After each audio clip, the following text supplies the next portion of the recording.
გადავიდა ამისულაშვილთან ერთად და ორმა ფეხბურთელმა გამოასწორა შეცდომა. ძალიან ტექნიკურია ბელორუსთა მე-14 ნომერი, მიაქციეთ ალბათ ყურადღება პირველ ტაიმშიც საჯარიმო მოედანში საკმაოდ ოსტატურად აუარა გვერდიკაშიას.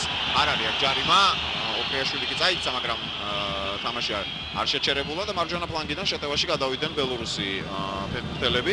ბალანოვიჩი შემოიწია ცენტრისკენ, პასი რომელიც ჩაიჭრა ჭედლიძე იბრძოლა ამ ბურთისთვის მოიგო, მაგრამ იზურგს უკან. გადაშორის ანდრო ერთი ძალიან საინტერესო დეტალია, კონდრატიევმა განაცხადა, რომ მას ჰქონდა ორი ვარიანტი დღევანდელ შეხვედრაზე, როგორც ის გუნდს ამზადებდა. პირველი ვარიანტი იყო, რაც უკავშირდებოდა ალექსანდრ გლების მოედანზე ყოფნას და მან აღნიშნა, რომ ეს ვარიანტი თავისთავად გამოირიცხა და დარჩა ერთადერთი საფეხბურთო შეტევა.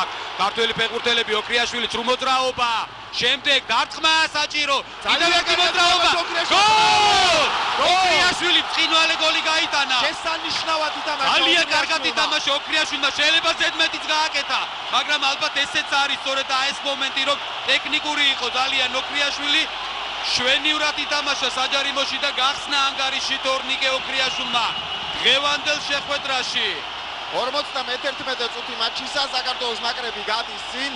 ბრწყინვალედ ითამაშა ოქრიაშვილმა, ძალიან ოსტატურად ჩამოიშორა მოწინააღმდეგე და შემდეგ ასევე ოსტატურად დაამთავრა. ძალიან კარგად თავისი სოლორეიდი.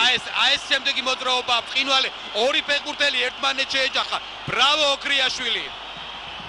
ეს არის მისი პირველი გოლი ეროვნულ ნაკრებში, თორნიკე ოქრიაშვილის პირველი გოლი. მეოთხე შეხვედრაა მხოლოდ და მხოლოდ ნაკრებში. ეს იყო საოცარი მოძრაობა.